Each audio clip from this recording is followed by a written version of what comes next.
संभल में निकाय चुनाव की आरक्षण सूची जारी होते ही सभी पार्टियों के संभावित प्रत्याशियों ने चुनाव मैदान में उतरने के लिए अपनी कमर कस ली है और अपने प्रचार प्रसार में अपने समर्थकों के साथ अपनी पूरी क्षमता के साथ चुनावी मैदान में उतर चुके हैं। इसी को देखते हुए हमारे संवाददाता संभावित प्रत्याशी के बेटे हंसराज यादव से खास बातचीत करने पहुंचे हैं। नमस्कार, आप देख रहे हैं एबीपी 24 न्यूज। हमारे साथ इस वक्त बैठे हैं हंसराज यादव जी, जो कि निकाय चुनाव में दावेदारी इनकी माताजी की हो रही है और आज हम इनसे जानेंगे कि ये अपनी माताजी को जो चुनाव के मैदान में उतार रहे हैं तो किन मुद्दों को लेकर उतार रहे हैं और क्या इनकी अपनी एक सोच रहेगी चुनाव के लिए। तो हम इनसे जानेंगे और इनसे बात करेंगे। क्या नाम है आपका? मेरा नाम डॉक्टर हंसराज यादव जी है। हंसराज जी, आपकी माताजी जो चुनाव के मैदान में उतर रही हैं और चुनाव लड़ने की तैयारी में है, तो क्या मुद्दे आपके इस बार रहेंगे? हमारे जो मुद्दे हैं वो चंदोसी की, हनुमानगढ़ी की जितने भी प्लाटों में पानी भर रहा है उसका वीडियोग्राफी कराएंगे।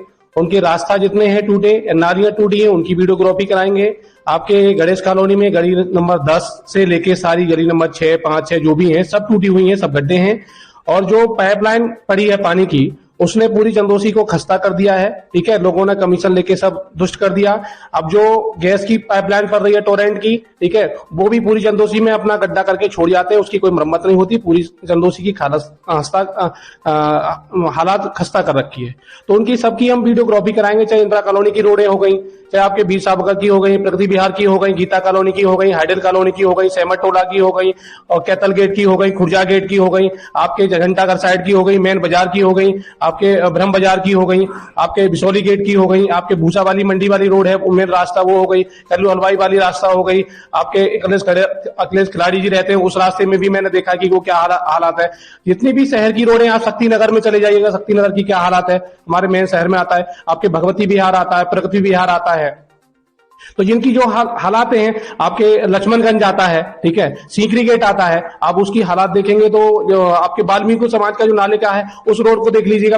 उस पर भी मेन रोड है, क्योंकि हम ट्यूशन पढ़ने जाते थे तो गणेश कॉलोनी में उसी रोड से जाते थे। आज उसकी हालात बहुत खस्ता है। अच्छा, मैं ये जानना चाहूंगा आपसे कि आपके परिवार में कोई राजनीतिक रहा है? मेरे परिवार में कोई राजनीतिक नहीं रहा।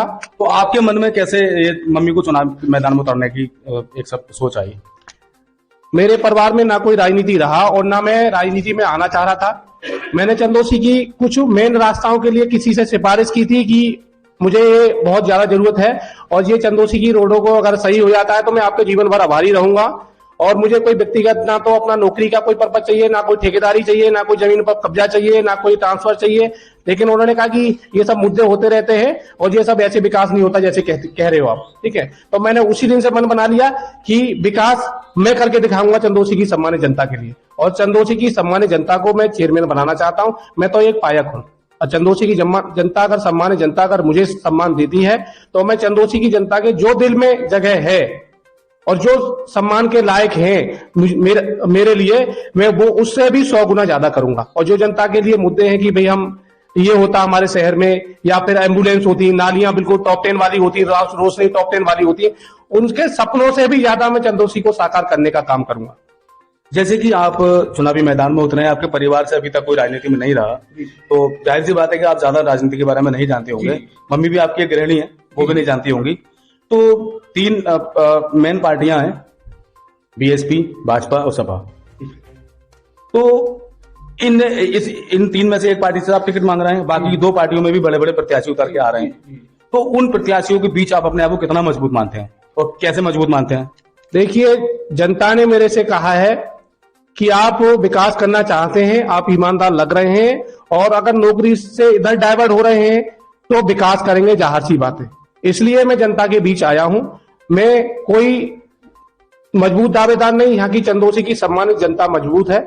वही चुनाव लड़ेगी, वही जीतेगी और वही मुझे काम कराएगी। जितने सुझाव मैं हर वार्ड में एक सुझाव केंद्र बनाऊंगा, उनसे सुझाव लूंगा, ठीक। और जितना बजट आएगा चंदोसी में, उसमें डीएम साहब को, एसडीएम साहब को, चंदोसी के एसपी साहब को, सीओ साहब को, कोतवाल साहब को, सबको मैं उसमें अध्यक्ष बना करके डीएम साहब से संतुष्टि लेकर के जो जियो होगा, जियो के अनुसार मैं उनको बनाऊंगा। उस समिति को बनाने के बाद उस बजट को तभी संशोधित करूंगा, खारिज होगा वो बजट। मैं एक पैसे की ना रिश्वत लूंगा और ना दूंगा। कल मैंने ये शपथ ले ली है सभी देवी देवताओं को मानते हुए, चाहे वो मुस्लिम समाज के हो, चाहे वो क्रिश्चियन समाज के हो, चाहे पंजाबी समाज के हो, चाहे वो हमारे हिंदू समाज के हो, मतलब किसी भी समाज के हो, चाहे वो कोई ब्राह्मणों का कोई समाज के हो, ठीक है। मैं सभी का स्वागत करता हूं और सभी में मैं आस्था रखता हूं, क्योंकि हम सभी लोगों की पूजा करते हैं, कोई स्पेशल एक जाति का पूजा नहीं करता।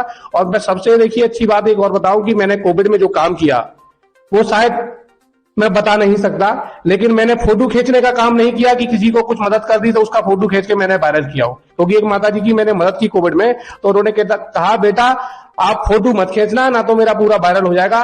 तो मन की माता जी हम फोटो खींचने वाले नहीं है, हम मदद करने वाले हैं। तो यहाँ भी वही काम करेंगे, फोटो नहीं खींचेंगे, दिखावा नहीं करेंगे, हम केवल यहाँ सेवा करने आ रहे हैं। एक चंदोसी की सम्मानित जनता के बेटा होने के नाते, भाई होने के नाते, और चंदोसी पृथ्वी के, धरती के हम एक बेटा होने के नाते चंदोसी का हम विकास करेंगे और पूरे प्रदेश में नहीं पूरे भारत में इसको टॉप 10 में पुरस्कार दिलाएंगे चंदोसी की सम्मानित जनता को। जैसे कि आपने बातें की, आपने इतने कहा कि मैं इतना सारा विकास कराऊंगा, बहुत सारी बातें आपने बताई। वादे सब करते हैं, जितने भी लोग चुनावी मैदान में होते हैं सभी बातें करेंगे, और कुछ ऐसे भी होंगे जो आपसे भी ज्यादा बड़े बड़े बातें करेंगे। लेकिन अब ये तो किस्मत का खेल है, ये जनता चुनेगी कि यहाँ पे अध्यक्ष पद पे कौन जीता है, कौन अध्यक्ष बनता है, ये तो समय बताएगा।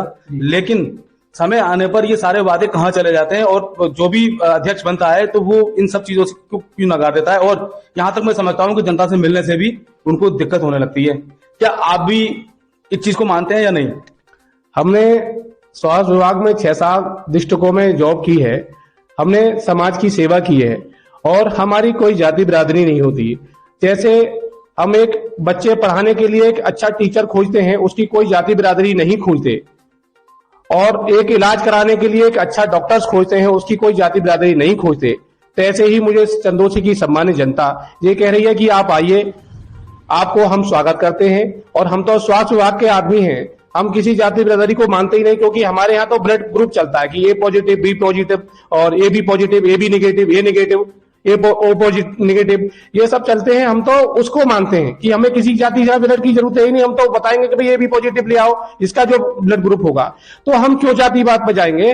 और जो वादे करते हैं लोग, और मैं जो वादे कर रहा हूं, मैं ये कह सकता हूं कि चलो ठीक है वो भी यही वादे करेंगे, मैं भी यही वादे करूंगा, लेकिन मैं 100% ये कह सकता हूं कि हनुमान जी नहीं तो सीना चीर के दिखा दो कि मैं इतना भक्त हूं और इतना सच बोल रहा हूं। लेकिन मैंने कल सभी देवी देवताओं को मानते हुए शपथ ले ली है, मैं एक पैसा नहीं खाऊंगा, चंदोसी का विकास करूंगा।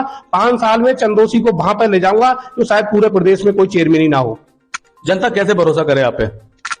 जनता के बीच में जा रहा हूं तो उन्हें ये महसूस हो रहा है कि ये जॉब में है, इनके पास जमीन जहां सब कुछ है। मेरे परिवार में कोई राजनीतिक नहीं रहा और ना ही मुझे राजनीति का अनुभव है, तो इसलिए मैं तो चेयरमैन बन ही नहीं रहा। मैं तो चंदोसी की सम्मानित जनता को चेयरमैन बनाना चाह रहा हूं, घर घर में जा रहा हूं। मैं चेयरमैन बनने से पहले भी और चेयरमैन बनने के बाद भी लोगों को घर जाया करूंगा, वहीं रोटी खाया करूंगा और वहीं चाय पिया करूंगा, हर घर में जाऊंगा। मैं अपने यहाँ पांडा नहीं लगाऊंगा कि साहब ठीक है मैं 10 दिन बाद मिलूंगा, आज तो नेताजी लखनऊ है। मैं नेता नहीं बनना, मैं तो उनका बेटा हूं, उनका सेवक बनूंगा, सेवा ही करूंगा। मैं हर कॉलोनी में जाऊंगा, हर वार्ड में अपना एक जन सूचना जो होता है उस टाइप से बनाऊंगा, एक केंद्र, एक कमरा बनाऊंगा। वहां मैं अलग अलग दिन डिसाइड करूंगा कि वहां कोई ना कोई बैठेगा। अगर मैं नहीं बैठ पा रहा हूं, मम्मी नहीं बैठ पा रही, कोई ना कोई बैठेगा। कुल मिला के मैं जॉब करूंगा तो कोई ना कोई बैठेगा। तो ये हमारे साथ बात कर रहे थे हंसराज यादव जी, जिनकी माताजी अध्यक्ष पद के चुनाव में दावेदारी कर रही हैं, और अब आने वाला समय बताएगा कि इनको पार्टी टिकट देती है नहीं देती है, और अगर पार्टी टिकट देती है और ये जीतते हैं तो अपने बातों पे कितना खरा उतरते हैं। कैमरा पर्सन के साथ मैं सरफराज अंसारी, संभल।